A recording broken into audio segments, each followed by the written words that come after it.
समाज में अनेक समस्याएं हैं और हम सभी किसी न किसी समस्या को लेकर चिंतित रहते हैं।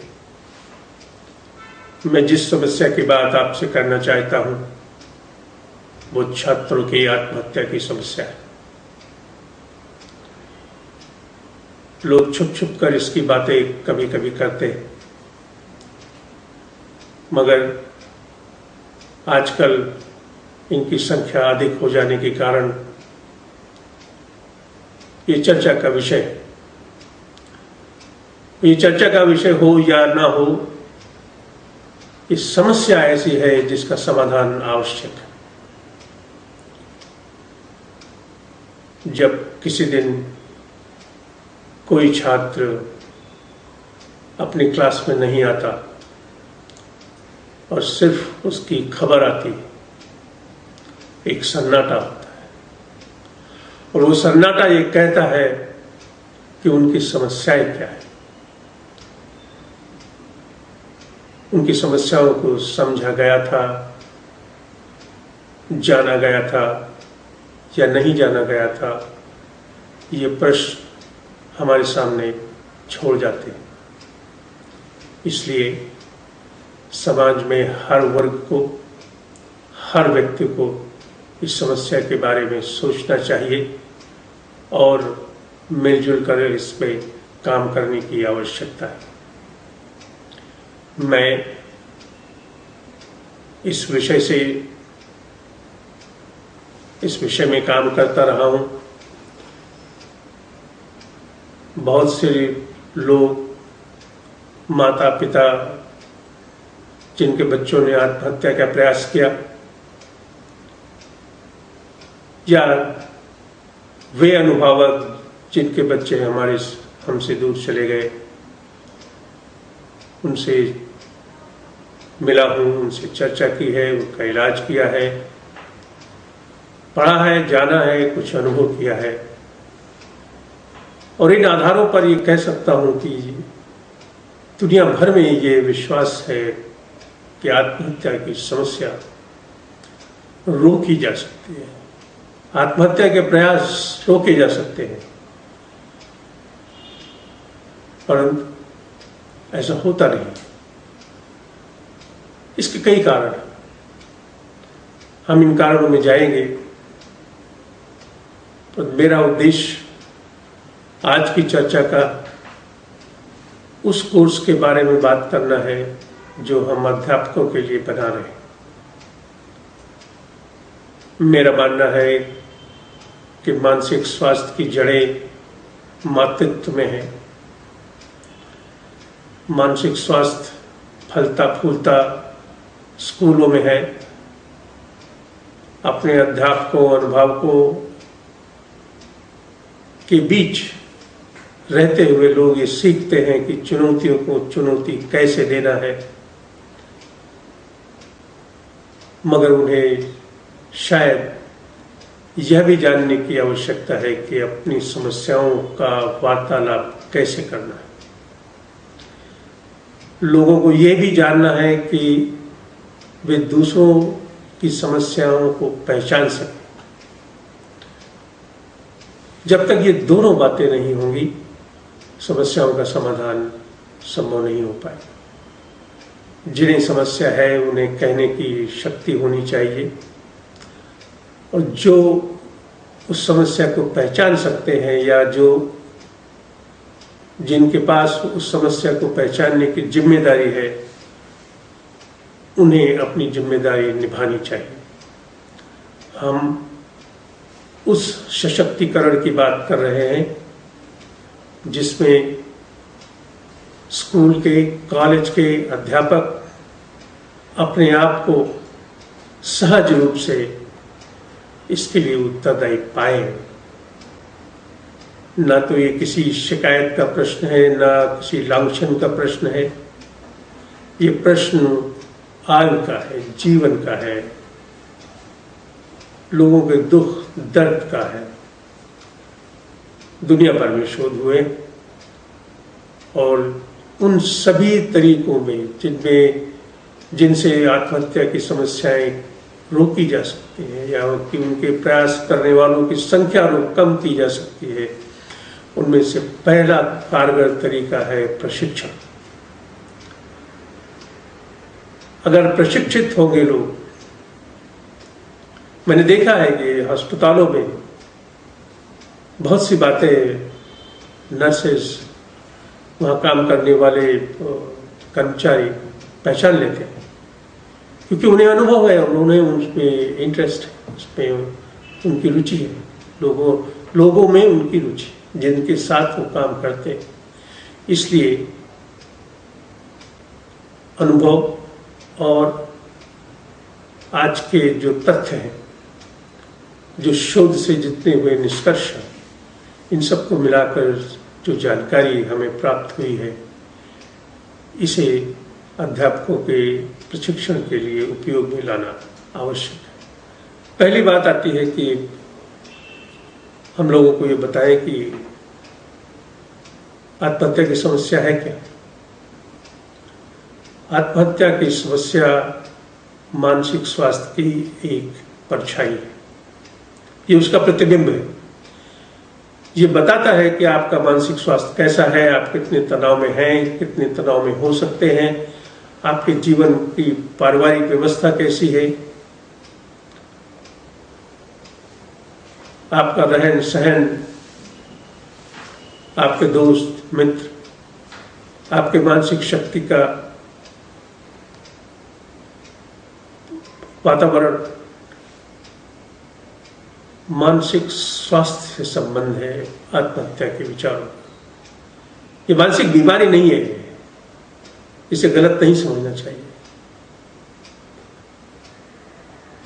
दुर्भाग्य से समाज में एक विचार फैला हुआ है, पागलपन, मानसिक रोगी। वास्तविकता यह है कि ऐसी कोई परिभाषा नहीं है। सारी बीमारियां इसी शरीर और इसी मन की हैं। हम जानते हैं कि हमारा मन, मस्तिष्क और बदन एक साथ काम करते हैं, तब जाके हमारी शारीरिक भौतिक क्रियाएं चलती है। और जब भी इनके सामंजस्य में समस्या होती है, कोई ना कोई विकार या विघ्न उत्पन्न होता है, और हम इसी विकार की बात कर रहे हैं।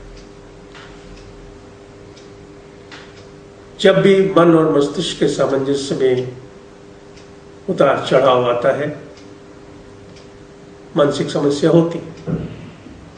इसी तरह की एक समस्या आत्महत्या के विचार। कुछ लोग जिन्हें आत्महत्या के विचार आते हैं, वो उसे रोक नहीं पाते, और कुछ लोग, अधिकतर लोग, वो उस पर सक्षम होते। फर्क, ये जो फर्क है, इसे पहचानने की आवश्यकता है। हमें ये जानने की आवश्यकता है कि वे कौन से कारण हैं जिसमें एक व्यक्ति, जिसमें आत्महत्या का जोखिम अधिक है, वो प्रयास कर लेता है, उसे रोक नहीं पाता, और दूसरा व्यक्ति उसे सक्षम है रोकने में। इन बातों की चर्चा आत्महत्या के तथ्यों के विषय में होनी चाहिए। ये सभी जानते हैं, अखबारों की खबर है कि साल में 10,000 से ज़्यादा लोग, बच्चे, ज़्यादा छात्र आत्महत्या से मर जाते हैं। विश्व में कोई भी आंकड़े सही नहीं है, सारे आंकड़ों पर प्रश्न चिन्ह है, वो चाहे WHO के हो, भारत सरकार के हो। पश्चिम के देशों में कहा जाता है कि 5 में से 1 व्यक्ति को मानसिक बीमारी है। हमारे यहाँ के आंकड़े बताते हैं 16 से 17% लोगों को मानसिक बीमारी है। मगर आत्महत्या के बारे में जो आंकड़े हैं, उनके बारे में ये निश्चित तौर से कहा गया है कि ये सही नहीं है। ये कम करके बताए जाते हैं। हकीकत में आत्महत्या के बारे में जो सूचनाएं हैं, ये कहा जाता है कि कम से कम 6 से 7 गुना लोग आत्महत्या करते हैं, जिन आंकड़ों को हम जानते हैं। हम आत्महत्या से जो लोग मर चुके हैं, चले गए हैं हमें छोड़कर, वो एक तरह के आंकड़े, मगर कितने लोग आत्महत्या का प्रयास करते हैं, इसके आंकड़े भी सही उपलब्ध नहीं है। किसी देश में ये 10 गुना है, कहीं 15 गुना है, परंतु प्रश्न आंकड़ों का नहीं है। आंकड़ों से दुख नहीं बयान होते। मेरा मानना है कि मानसिक स्वास्थ्य की सकारात्मकता के लिए और मानसिक स्वास्थ्य की समस्याओं को रोकने के लिए इसके बारे में चर्चा हर पाठ्यपुस्तक के पहले पन्ने पर होनी चाहिए, क्योंकि वहीं से तो सब शुरू होता है। पहले दिन से ये चिंता शुरू होती है स्कूल में, कॉलेज में, कि हमारी समस्याएं क्या है। इसलिए जब भी हम मानसिक स्वास्थ्य की चर्चा करें, आत्महत्या की चर्चा स्वाभाविक है। जब आत्महत्या की चर्चा होती है तो मानसिक स्वास्थ्य की चर्चा भी स्वाभाविक है। दरअसल छात्रों के बारे में बात करते समय हमें उनके मनोवैज्ञानिक चुनौतियों की बात करना।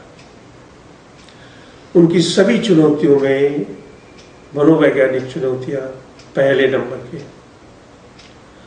असलियत में सारी चुनौतियां मनोवैज्ञानिक हैं। इसलिए जब हम इसके बारे में तथ्य दे रहे हो, तब न केवल आत्महत्या की समस्या क्या है इसके बारे में जानने के लिए अपने आसपास देखने की आवश्यकता है। बहुत से लोगों में मानसिक बीमारियां हो सकती हैं। बहुत से लोग पारिवारिक समस्या से जूझते हैं और बहुत से लोग अपने दोस्तों, पीयर प्रेशर या एक दूसरे से स्पर्धा में, कंपटीशन में लगे रहते हैं। किसी में, छात्रों में डिप्रेशन की समस्याएं हैं, अल्कोहल, गांजा, भांग की समस्या है, प्रताड़ना, संघर्ष, ग्लानि, अनेक तरह के मनोवैज्ञानिक भावनाओं से संबंधित कारण है इसके। दूसरा सवाल आता है कि क्या हम इसे पहचान सकते हैं? निश्चित रूप से इसे वे लोग पहचान सकते हैं जिनके साथ लोग रहते हैं। परिवार के लोग हों, मित्र मंडली हो, यार दोस्त हों, स्कूल के लोग हों, वो अवश्य ये जान सकते हैं कि किस व्यक्ति में मानसिक स्वास्थ्य की समस्या होने की संभावना अधिक है। हर व्यक्ति जिसमें मानसिक स्वास्थ्य की संभावना, मानसिक स्वास्थ्य की समस्या की संभावना है, उसमें आत्महत्या के विचारों की भी संभावना अधिक है।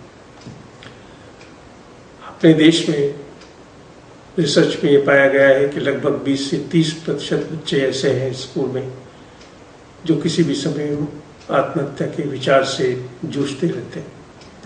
सुनने में ये बड़ा अजीब लगता है, विश्वास नहीं होता, मगर जो शोध पत्र सामने आए हैं उनका ये निष्कर्ष। और जब हम इन बातों पर ध्यान देते हैं कि वे कौन से मार्कर हैं, वे कौन से पहचान हैं जिससे आत्महत्या करने वाले को निश्चित रूप से जाना जा सकता है, तो वह व्यक्ति जिसमें मानसिक जिसमें आत्महत्या के विचार आते हैं वो सबसे अधिक जोखिम में होता है। वह छात्र जो डिप्रेशन का शिकार है सबसे अधिक जोखिम में होता है। वो लोग जिनमें अल्कोहल या ड्रग्स की समस्या है उनमें आत्महत्या की समस्याएं अधिक होती हैं। परिवार में अगर मानसिक बीमारी रही है या बचपन कठिनाइयों से गुजरा हो, जिसमें प्रताड़ना हुई हो, जिसमें बालक को या बालिकाओं को अब्यूज किया गया हो, फिजिकली, सेक्सुअली, वो निश्चित कारण है जो किसी भी क्राइसिस में या किसी भी समस्या में ऐसे व्यक्ति को आत्महत्या की तरफ मोड़ सकते हैं। इस परिवेश में ये देखा जाता है कि हम आत्महत्या के रोकथाम के लिए क्या कर सकते हैं। बहुत सी बातें हर देश अपने हिसाब से समस्या का निदान करता रहता है और आवश्यक है कि पहचानने की सुविधा, समय पर मदद, सुविधाओं का उपलब्ध कराना, ये 3 बातें मुख्य हैं। इसलिए सबसे पहला काम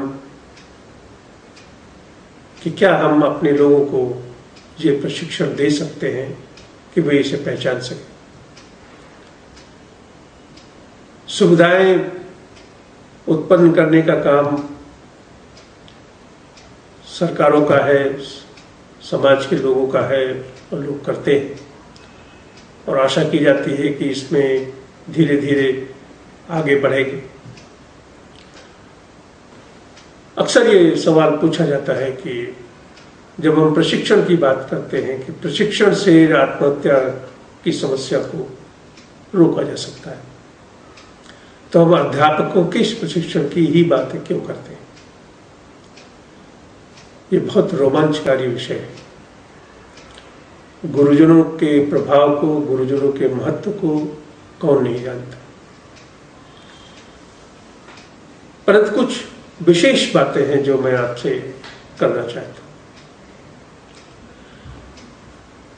टीचर्स या अध्यापक हमारे जीवन में माता पिता के बाद पहले रोल मॉडल है।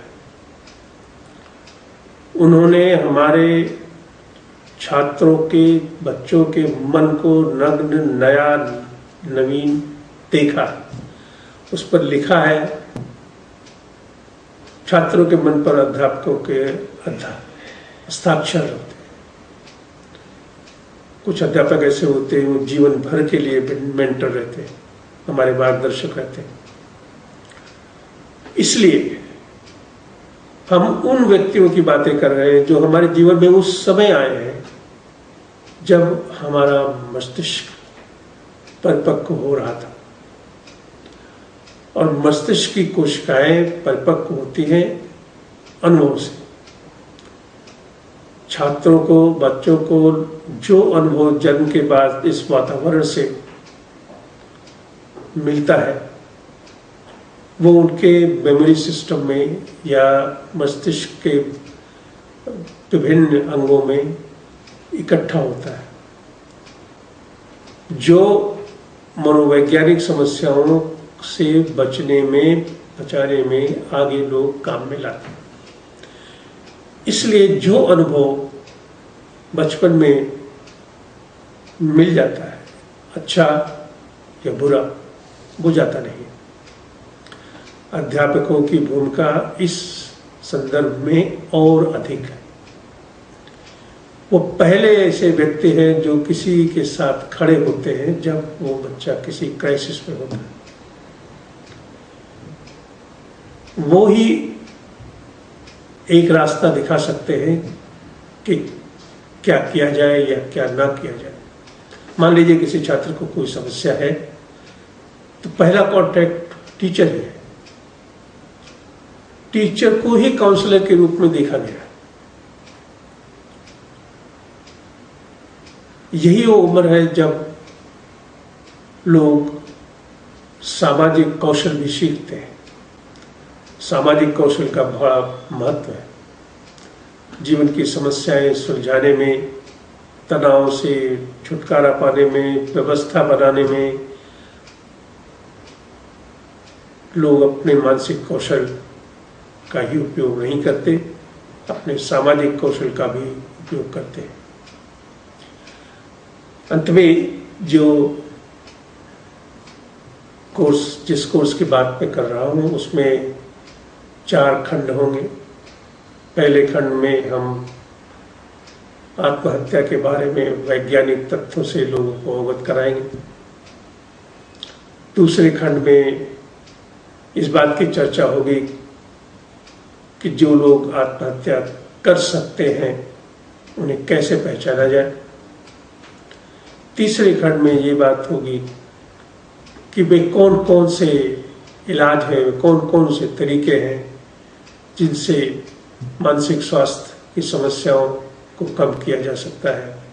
और चौथे खंड में इस बारे में चर्चा होगी कि कोई भी अध्यापक उस छात्र से कैसे व्यवहार करे जो आत्महत्या कर चुका है, आत्महत्या का प्रयास कर चुका है। जो लोग आत्महत्या का प्रयास करने के बाद वापस अपने घर में आते हैं उनकी मानसिक दशा का अंदाजा नहीं लगाया जा सकता। शर्म, हया, इन छात्रों की मानसिक दशा जिन्होंने आत्महत्या का प्रयास किया है बहुत कठिन विषय है।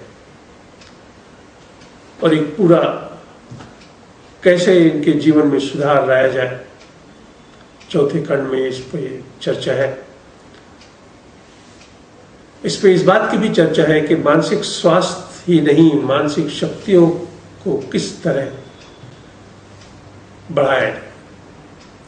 वे कौन से तरीके हैं पढ़ाई के, जीवन शैली के, जिंदगी जीने के। हमारे पास कौन सी सुविधाएं हैं जिनका लाभ हम अपने मानसिक स्वास्थ्य के उत्थान के लिए उठा सकते हैं। मुझे आशा है जब ये कोर्स शुरू होगा आप हमसे जुड़ेंगे और हमारे विषय से संबंधित जो भी प्रश्न होंगे मैं उसके बारे में चर्चा करने का प्रयास करूँगा।